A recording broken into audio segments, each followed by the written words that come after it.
வணக்கம் பிள்ளைகள். இந்த வீடியோ யாருக்கண்டா 2026ஆம் ஆண்டு வெஜ் மாணவர்களுக்கு. இதுல 2026ஆம் ஆண்டு வெஜ் மாணவர்களையும் குறிப்பா பிரைவேட் ஸ்டூடெண்ட்ஸுக்கு நீங்க கேட்டிருந்தீங்க, சார் எங்களுக்கு ஒரு வீடியோ போடுங்க, ஸ்டடி பிளான் ஒன்று போடுங்க.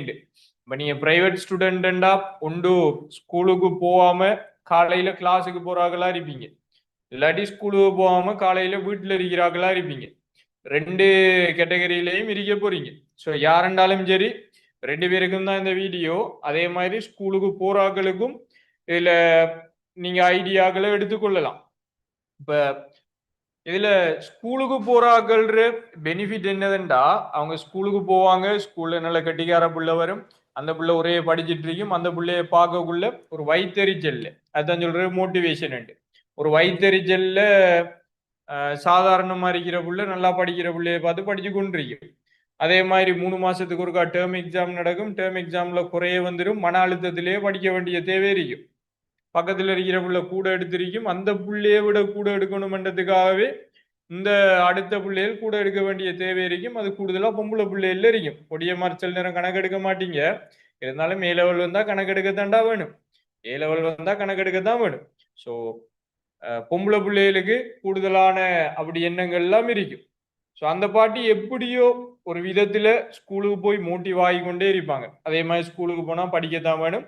ஸ்கூல்ல படிப்பிக்கிறாங்களோ இல்லையோ, நீங்க ஒன்று எடுத்து வச்சு படிப்பீங்க, இல்லாட்டி ஸ்கூல்ல படிப்பிக்கப்படுவீங்க. அதே மாதிரி டேர்ம் எக்ஸாம் செய்வீங்க. ஆனா பிரைவேட் ஸ்டூடெண்ட்ஸுக்கு அந்த வாய்ப்பே இல்லை. ஒன்று நீங்க கிளாஸுக்கு போறாங்கன்னா கிளாஸுக்கு போகலாம், கிளாஸுக்கு போகாதாக்கள்னா காலையில குந்தி இருந்து படிப்பீங்க, கொஞ்ச நேரத்துல நித்திர வரும், திரும்பி படிப்பீங்க, நித்திர வரும். ஒரு மோட்டிவ் ஒன்று இருக்காது. என்னத்தை நோக்கி போறோம் என்றது உங்களுக்கு குறைஞ்சு கொண்டே போகும். உங்களை நீங்க தான் மோட்டிவேட் பண்ணி கொண்டே இருக்கணும். யாரும் உங்களை மோட்டிவேட் பண்றதுக்கு இல்லை. ஏதோ ஏனோ தானோ உண்டு, பெரும்பாலும் படிக்கிற மாதிரி தான் இருக்கும். ஆனா உங்களுக்கு என்ன அட்வான்டேஜ்ண்டா, அந்த பிள்ளைகளை விட டைம் கூட இருக்கும். அந்த பிள்ளைகளை விட டைம் கூட இருக்கும். இன்னொன்று, உங்களுக்கு சிலபஸை முடிக்கிறதுக்கான வாய்ப்பு மிக குறைவான நேரத்துல சிலபஸை முடிக்கிறதுக்கான வாய்ப்பு உங்களுக்கு உயர்வா இருக்கும். உதாரணத்துக்கு, நீங்க இப்போ ஆர்கானிக் படிச்சு கொண்டிருக்கிறீங்கன்னு வைப்போமே, உடனே பிசிக்கல் வீடியோ எடுத்து வாங்கி படிங்க, பிசிக்கலை ஃபுல்லா முடிங்க. முடிச்சிட்டீங்கன்னா பிசிக்கல் முடிஞ்சு, கெமிஸ்ட்ரி முடிஞ்சு, எக்ஸாம் முடிய ரிப்பீட் பேஜுக்கு கிளாஸ் ஸ்டார்ட் ஆகும். ரிப்பீட் பேஜ் ரிவிஷன் கிளாஸ்ல போய் குந்துங்க, ரிப்பீட் பேஜ்ல ரிவிஷன் கிளாஸ்ல போய் குந்துங்க, திரும்பி ரிவிஷன் ஆகுவீங்க, கேள்வி எல்லாம் செய்வீங்க. அப்ப நீங்க யாரோட சேர்ந்து படிக்கிறீங்கன்னா ரிப்பீட் காராக்களோட படிக்கிறீங்க. உங்களோட மைண்ட் செட் ஃபுல்லா ரிப்பீட் கார மாதிரி இருக்கும். மிகப்பெரிய அறிவு சார்ந்த யோசனையில நீங்க இருப்பீங்க பிரைவேட்டா இருக்கிற ஸ்டூடெண்ட். இப்ப நீங்க எப்பயுமே அவனோட மாதிரியே படிக்க தொடங்கிட்டீங்கன்னா உங்களோட பெட்காரன் உங்களுக்கு போட்டிக்கு வர மாட்டான். பட் நீங்க உங்களை மோட்டிவேட் பண்ணி கொண்டிருக்கணும். அப்ப நீங்க ரிப்பீட் காரனோட தொடர்ச்சியா இருந்து படிச்சு கொண்டிருக்கணும். இப்படி இருக்குதுன்னு வைப்போம். பிரைவேட்டா செய்றீங்க, நீங்க கமெண்ட் பண்ணுங்க, என்ன டைப் பண்ணுனீங்க, நீங்க பிரைவேட்டா நீங்க எக்ஸாம் செய்ய போறீங்க, இப்பதான் ஆர்கானிக் படிச்சு கொண்டிருக்கிறீங்க, பின்னால இருக்கிற எல்லாம் படிக்க இல்லை, ஒரு பேப்பரும் நான் செய்து பார்க்க இல்லை, இல்லாட்டி பெருசா பேப்பர் செஞ்சு பார்க்க இல்லை. அப்படி இருக்கிற ஆக்கள் யாராவது இருந்தா நீங்க உங்களே நினைச்சு சரியா மன வருத்தப்பட்டுக் கொள்ளுங்க, இல்லாட்டி ஏதாவது ஒன்று எடுத்து அடிச்சு கொள்ளுங்க. என்ன அப்படி இருக்கே இல்லாது. அவ்வளவு பெரிய அட்வான்டேஜான ஸ்கூலை விட்டு போட்டு நீங்க பிரைவேட்டா செய்ய போறீங்கன்னா உங்களுக்கு பெரிய டைம் இருக்குது. இந்த டைம் சிலபஸ் முடிச்சிருக்கணும். நீங்க முடிக்க இல்லாட்டி 2 மாசம் கூட, 2 மாசம் கூட வீடியோ எடுத்து பிசிக்கல் ஃபுல்லா முடிச்சு அங்கே இண்டஸ்ட்ரியல் என்வாயன்மெண்டல் முடிக்கிறதுக்கு. ஸோ நீங்க குயிக்கா படிக்க வேண்டி இருக்குது. அந்த அட்வான்டேஜ் நீங்க யூஸ் பண்ண வேண்டி இருக்குது. அதோட பேப்பர் கிளாஸ் கட்டாயம் தான், என்னதுண்டாலும் சரிதான். பேப்பர் கிளாஸ் கட்டாயம். பேப்பர் கிளாஸ் நீங்க எந்த அளவுக்கு பேப்பர் கிளாஸ்ல இருக்கிறீங்களோ அந்த அளவுக்கு உங்களோட அறிவு வளர்ந்து கொண்டு போகும்.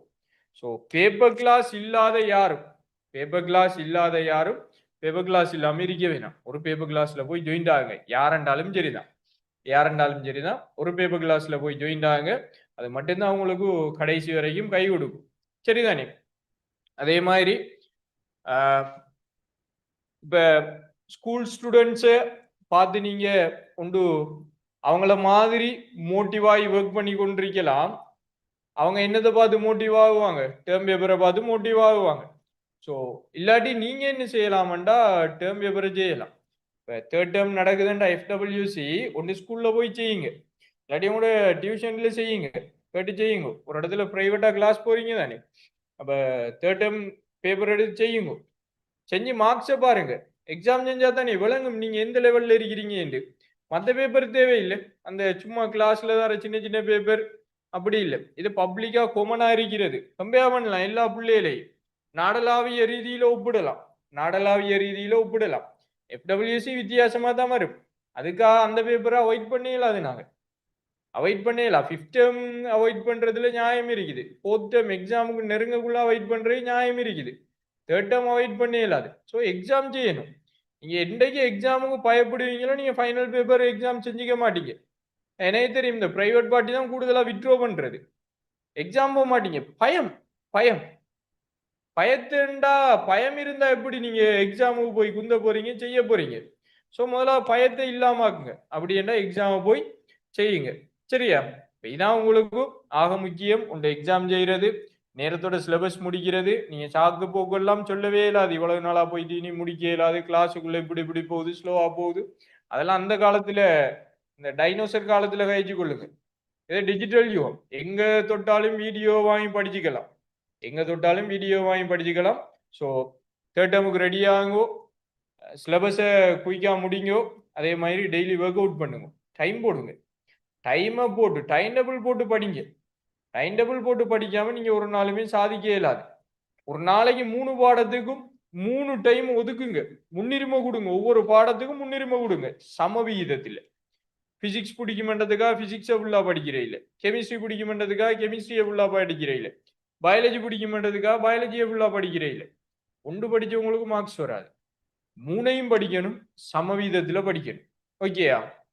ஸோ டைம் டேபிள் போட்டு படிச்சீங்கன்னா உங்களுக்கு சக்சஸ் தானா தேடி வரும். அதோட தொடர்ச்சியா நான் இதில் அப்டேட் போட்டுக்கொண்டே இருப்பேன். இப்போ அப்டேட் வேணுமெண்டா குரூப் லிங்க டிஸ்கிரிப்ஷன்ல கொடுக்குறேன். நீங்க குரூப்ல ஜாயின் ஆகுங்க. 26 இந்த பெச் இப்போ எக்ஸாம் முடியுமே, முடிஞ்ச உடனே உங்களை தான் அப்படியே கையில பிடிச்சி இறுக்கி வச்சு கொண்டிருப்பேன்.